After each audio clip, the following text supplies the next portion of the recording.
ये वीडियो बहुत ज़्यादा इम्पोर्टेंट होने वाली है उन स्टूडेंट्स को जो घर पे बैठ के स्टडी कर रहे हैं, घर पे बैठ के अपना IELTS वो क्लियर कर सकते हैं, वो भी बहुत अच्छे बैंड स्कोर के साथ। आप अपनी स्क्रीन के ऊपर बैंड स्कोर देख सकते हो। कोई भी रिजल्ट उठाकर देख लेना मेरे इंस्टाग्राम पेज के ऊपर। Last 1 year I am challenge to you, last 1 year के जितनी भी प्रिडिक्शन हिट गई हैं, एवरी एग्ज़ाम डेट, ऐसा नहीं है कि एक दो एग्ज़ाम में, every exam date, every result भगवान की कृपा के साथ 8.5 और 9 बैंड स्कोर देखने को मिले हैं। किसी भी स्टूडेंट को प्रेडिक्शन प्लस PDF चाहिए तो आप हमें व्हाट्सएप के ऊपर मैसेज कर सकते हो। व्हाट्सएप ऊपर मैसेज कर कर आप बाय कर सकते हो। प्रेडिक्शन मीन्स होता है कि रियल एग्ज़ाम टेस्ट होते हैं, रियल एग्ज़ाम के, जिसमें हम लिसनिंग, रीडिंग, राइटिंग और स्पीकिंग प्रोवाइड करवाते हैं। हाई चांस होते हैं उसमें से एग्ज़ाम आने के। सेकंडिज्म लेवल एग्ज़ाम का, पैटर्न एग्ज़ाम का आपको 100% समझ आ जाता है कि नेक्स्ट जो एग्ज़ाम मैंने फिल करा है वो कैसा मुझे आने वाला है, कैसा उसका लेवल रहने वाला है। और आप अगर रियल एग्ज़ाम की PDF के ऊपर प्रेपरेशन करते हो तो आपका एग्ज़ाम क्रैक होने के बहुत ज़्यादा चांस होते हैं, बट वो भी एक हार्ड वर्क मांगता है, वो भी मेहनत मांगता है। So drop me message on WhatsApp and subscribe and like this video, enjoy this class, क्योंकि ये क्लास है जो बिल्कुल फ्री ऑफ कॉस्ट है।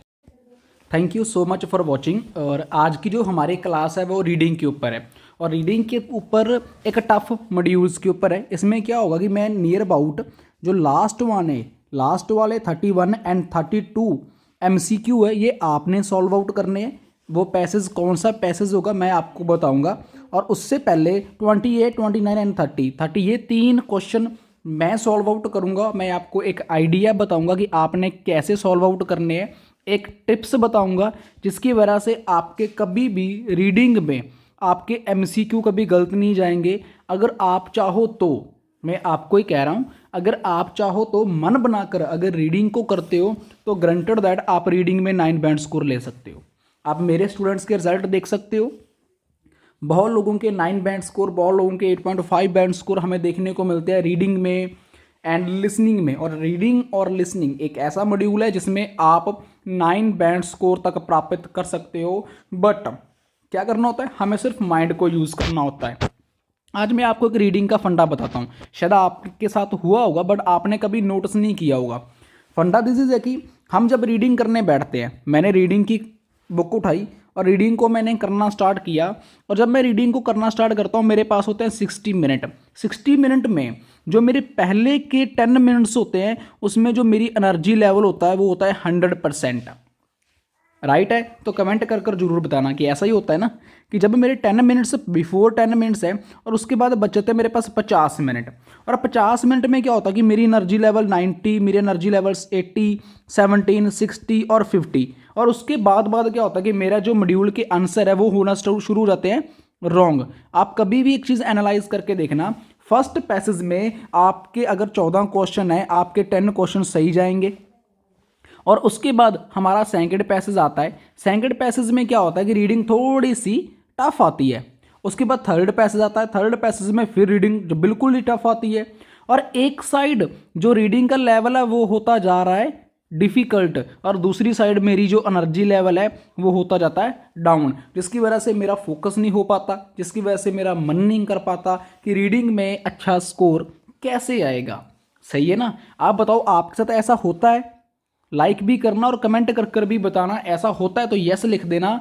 और मुझे बताना कि आपको कौन सी प्रॉब्लम आ रही है रीडिंग में। मैं आपको बताऊंगा टिप्स एंड ट्रिक्स जो 100% आपकी हेल्प करेंगी। मेरे अकॉर्डिंग मैं भी आपकी तरह एक स्टूडेंट हूँ, मुझे ऐसी प्रॉब्लम आती है बिकॉज एक साइड तो रीडिंग होती जाती है टफ और दूसरी साइड है जो उसका लेवल है वो होता था डाउन, एनर्जी लेवल, और दोनों में कंफ्यूज होता रहता है हमारा माइंड, जिसकी वजह से हमारा स्कोर आता है 5.5, अदरवाइज 5।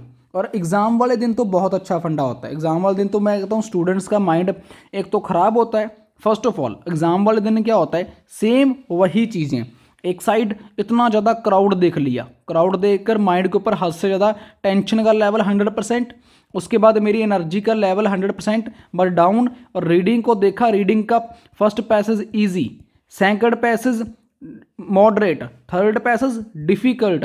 उसके बाद रीडिंग डिफ़िकल्ट होती जाती है, एनर्जी का लेवल है वो डाउन होता जाता है 80-17, मतलब कि फंडा दोनों पास साइड ही है। तो आज हम आपको बताएंगे टिप्स एंड ट्रिक्स कैसे आप बहुत अच्छा स्कोर कर सकते हो, बट टाइम दोगे तभी आपको करना होगा, अदरवाइज कनाडा ने 12th के बाद बंद कर दिया अपना वीज़ा देना। अब वीज़ा देते हैं वो ग्रेजुएट वालों को, ग्रेजुएट जिनकी करी है BA BSc एनीथिंग एल्स, उनको वीज़ा मिलता है, बट उनको भी एक प्रॉब्लम है, फीस है 30 लाख, पहले फीस थी 12 लाख 15 लाख और कनाडा चले जाते थे, अब वीज़ा 30 लाख। ये कनाडा का मैं बता रहा हूँ, लोगों ने मूव आउट करना शुरू कर दिया यूके की तरफ, ऑस्ट्रेलिया की तरफ, और ऑस्ट्रेलिया ने भी क्या रख दिया, इंटरव्यू। मतलब कि डे बाय डे इंडियंस वालों के लिए प्रॉब्लम्स ही प्रॉब्लम है। इसीलिए कहता हूँ भाई सीरियस हो जा, सीरियस हो जा भाई, अगर कुछ करना है। नहीं दिहाड़ी कहीं नहीं गई, 400 रुपया एक दिन का लोग देते हैं दिहाड़ी, एक दिन हमें ये करनी ही पड़ेगी अगर गवर्नमेंट का यही फंडा रहा तो। ये एक सच्चाई है, आप सबको मैं कह रहा हूँ, कड़वी लगेगी, सो बी अवेयर दैट। चलो अब मुझे MCQ करने हैं, मैं MCQ कैसे करवाता हूँ अपनी क्लास में अपने स्टूडेंट्स को, उसका एक फंडा है। अब देखो कि अगर मैं आपसे कह रहा हूँ, अगर मैंने एक क्वेश्चन को रीड किया इन ए नॉर्मल इलेक्ट्रिकल सिस्टम, भाई एक नॉर्मल इलेक्ट्रिकल सिस्टम में क्या होता है, वोल्टेज डिफरेंस होती है, जो उसकी वोल्टेज होती है, एंड क्वाइट स्मॉल, बहुत छोटी होती हैं। ओवरकट, जो ओवरकट होता है protection is a mainly provided by correct breaks and fuse, मतलब कि जो हमें फ्यूज वगैरह ब्रेकर्स वगैरह देते हैं, ओवरकट करते हैं, उनके द्वारा होता है। Different amounts of electricity are generator in a different times of day, कि different amount of electricity generate होती है different times of day, day के डिफरेंट टाइम्स के ऊपर, ठीक है। Last one is that some circuits, जो सम सर्किट्स होते हैं experience a certain level of overcut, कि जो कुछ सर्किट नहीं लग जाते कि वो चेकआउट करते हैं, जो एक्सपीरियंस करते हैं, कर्टेन करते हैं उस लेवल को। अब ये 4 था। अब उसने क्या पूछा कि स्मॉल डिफरेंस होता है, ठीक है, ओवरकट, जो फ्यूज वगैरह उड़ जाते हैं, ब्रेकर्स वगैरह होती है, प्रॉब्लम आती है उस चीज़ को लेकर। Different amount different days, different day के अंदर होती है। सम इलेक्ट्रिसिटी कहते हैं एक्सपीरियंस कर्टेन है लेवल ऑफ ओवरकट। अब सिस्टम क्या है, अब हमने रीड किया, हमने चारों रीड कर लिए, मैं आपको कह रहा हूँ हमने ABCD रीड कर लिए। उसके बाद मैं पहुँचता हूँ क्वेश्चन के ऊपर, क्वेश्चन की लोकेशन भी मान लो मैं फाइंड आउट कर लेता हूँ। मैं वैसे ही आपको एग्जांपल दे रहा हूँ, ये एक वैसे ये लोकेशन नहीं है इस क्वेश्चन की, तो मैं इसको फाइंड आउट करना लगता हूँ। अब वहाँ पर मैं क्या करता हूँ, मैं वहाँ पर इसको जब फाइंड आउट कर लेता हूँ इसकी लोकेशन, और उसके बाद इनके साथ मैं मैच करता हूँ, तो मैं वहाँ पर कन्फ्यूज हो जाता हूँ कि अब इसका आंसर क्या आएगा, ABCD क्या इसका आंसर आएगा। कन्फ्यूज होने के बाद अब मेरा आंसर कुछ लोगों का राइट जाता होगा, कुछ लोगों का डेफिनेटली रॉन्ग हो जाता होगा। अब हम कैसे करवाते हैं, हम स्टूडेंट्स को करवाते हैं, हम कभी भी, जो मेरे स्टूडेंट्स हैं जिनके 9 बैंड्स को रीडिंग में आते हैं, हम कभी भी उनको स्टार्टिंग में ये नहीं बोलते कि आप ABC रीड करो।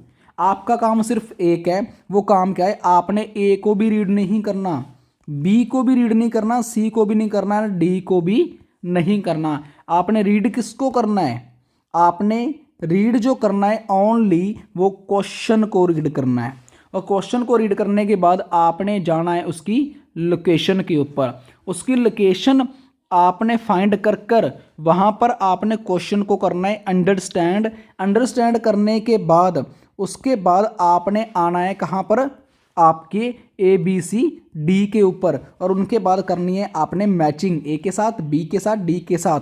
जब आप मैचिंग कर लोगे तो आप कन्फ्यूज्ड नहीं होगे, आपको राइट आंसर ही मिलेगा, ये गारंटी है। एक्सपेरिमेंट यूज़ कर देख लेना, इस वीडियो को फुल देखने के बाद कभी रॉन्ग नहीं जाएगा। चलो मैं आपको ये एक्सपीरियंस भी करके दिखाता हूँ कि कैसे हमें आंसर मिलता है। तो यहाँ पर ए नॉर्मल इलेक्ट्रिकल सिस्टम, चलो अब इसका जो पैराग्राफ है ये रहा। अब नॉर्मल इलेक्ट्रिकल सिस्टम की लोकेशन यहाँ पर अवेलेबल है, तो यहाँ से हमारा आंसर है वो शुरू होता है। अब यहाँ पर है एक नॉर्मल इलेक्ट्रिकल सिस्टम, जो एक नॉर्मल इलेक्ट्रिकल सिस्टम है, customers are supplied with a steady electrical current, कि जो कस्टमर है इसको सप्लाइड करता है एक स्टेडी के साथ एक इलेक्ट्रिकल करंट को a permanently needed voltage necessary कि जो वोल्टेज है ये बहुत ज़्यादा जरूरी है to operate safely all electrical equipment connected to the system, कि ये बहुत ज़्यादा सेफली है, बहुत ज़्यादा ज़रूरी है ऑपरेट करना एक सेफली वे के साथ all electrical equipment connected to the system. ये जो सिस्टम होता है उसके साथ इसको कनेक्टेड वगैरह किया जाता है, तो बहुत सेफली ये हमारे लिए होता है। तो मतलब कि एक इलेक्ट्रिकल है जिसको एक डिफरेंट टाइप्स के द्वारा इसको क्या किया जाता है, वो प्रोवाइड कराया जाता है। इलेक्ट्रिकल सिस्टम है, अब मतलब सिस्टम आपको पता है भी, पहले ट्रांसफार्मर के ऊपर आती है, फिर वायर के जरिए हमारे मीटर में पहुंचती है, देन हमारे घर के अंदर ये आती है। तो customer supplied with study electrical current, मतलब कि स्टडी इलेक्ट्रिकल करंट है वो सप्लाई करता है कस्टमर्स। तो यहाँ पर वो किसकी बात कर रहा है, यहाँ पर देखिए उसने बात करी, मैं आपसे पूछ रहा हूँ, उसने some circuits current expensive experience a certain level of overcut, कि यहाँ पर ओवरकट की बात करी गई, यहाँ पर एक्सपीरियंस की बात करी गई। आप बताओ, नहीं करी गई ना तो एक्सपीरियंस की बात करी, ना लेवल ऑफ ओवर करंट की बात करेगी भी, वो ज़्यादा करंट लेते हैं, ज़्यादा हाई चीज़ें होती हैं, उसकी भी बात नहीं करी, मतलब कि ये मेरे क्वेश्चन का आंसर नहीं है। अब सी की बात करते हैं। सी में उसमें क्या पूछा गया, सी में वो हमसे पूछ रहा है different amounts of electricity are generated at different times of day. क्या उस क्वेश्चन के आंसर में different amount and different times of day की बात करी गई?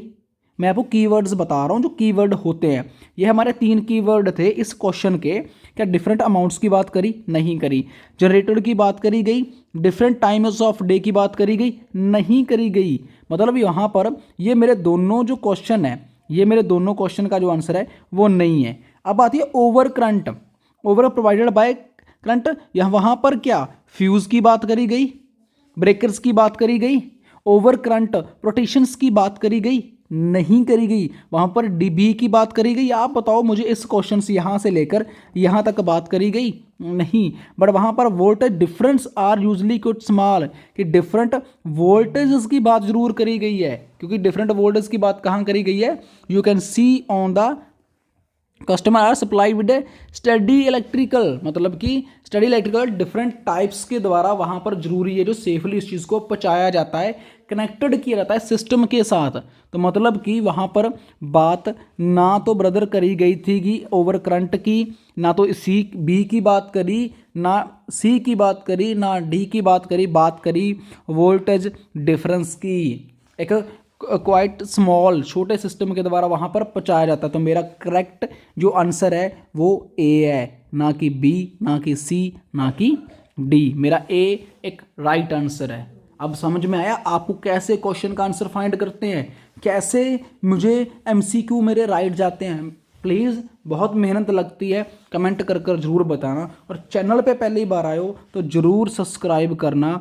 100% आपको ये एक यूज़, मतलब कि बहुत ज़्यादा हेल्पफुल चैनल है ये आपके लिए, ये मैं आपको गारंटी देता हूँ।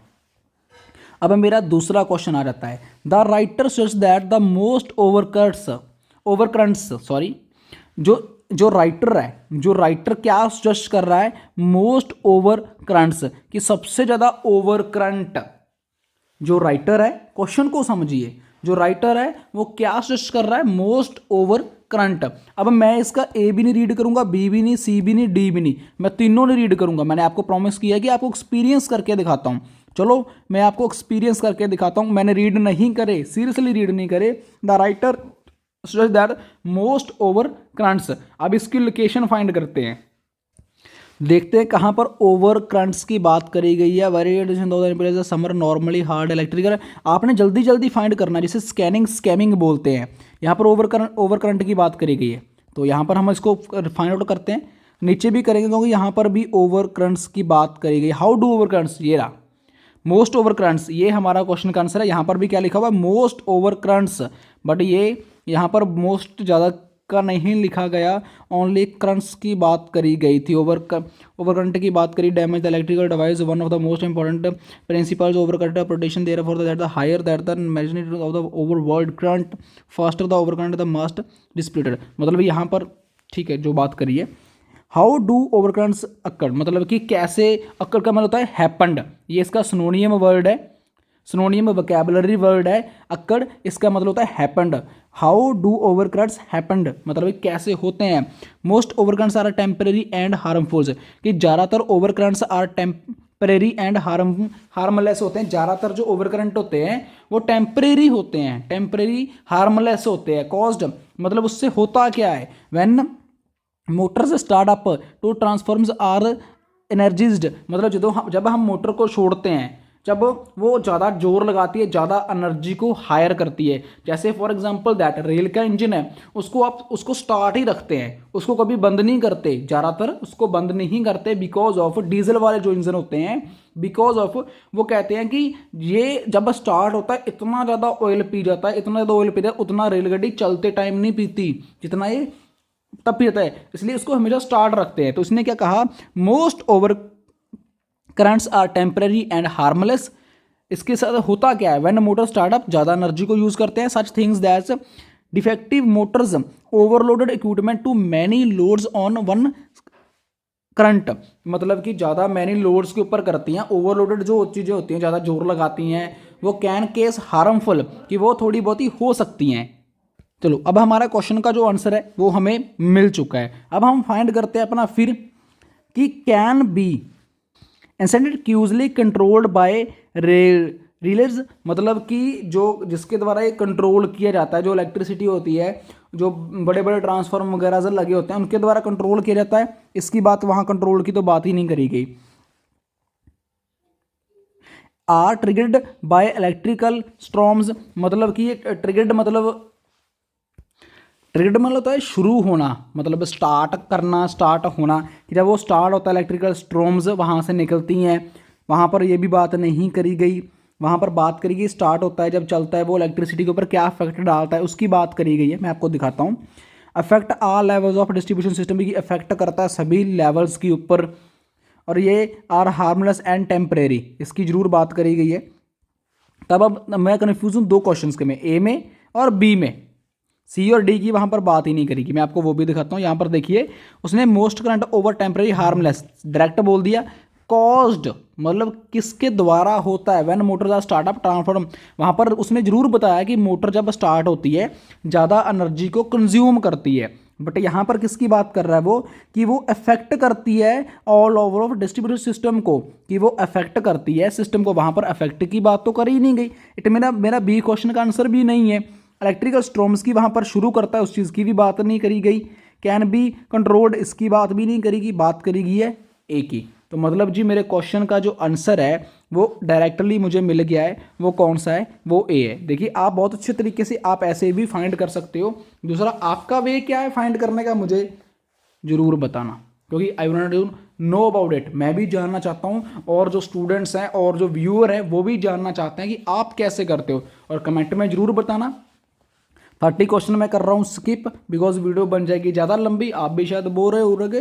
31 एंड 32 का मैं आप स्क्रीनशॉट ले लो, क्वेश्चन का स्क्रीनशॉट आप ले सकते हो। अभी कहाँ से आपको फाइंड करने हैं, कौन से पैराग्राफ से आपको फाइंड करने हैं, वो मैं आपको दिखाता हूँ अभी जस्ट 5 सेकंड्स के बाद। और उम्मीद करता हूँ मैंने आपने इसका स्क्रीनशॉट जरूर ले लिया होगा। जो 31 है आप देख सकते हो स्क्रीन के ऊपर, यहाँ से लेकर यहाँ तक का 31 क्वेश्चन है, और जो 31 क्वेश्चन है वो आपको मिलेगा इस पैराग्राफ में। आप देख सकते हो विदन, जहाँ पर विदन लिखा हुआ है, विदन से लेकर फॉल्ट तक ये जो क्वेश्चन है यहाँ से आपको मिलेगा 31 का। ये 31 का क्वेश्चन का आंसर आपको इसमें मिलेगा। देख लिया, शायद आपने स्क्रीनशॉट कर लिया होगा, मैं उम्मीद करता हूँ फुल। और जो ये है फ्यूज़ से लेकर यहाँ तक डिवाइस तक, यहाँ पर आपको मिलेगा 32 का क्वेश्चन का आंसर। ये 32 का है, मैं लिख भी देता हूँ, और ये 31 का है। स्क्रीनशॉट मार लिया दोनों का।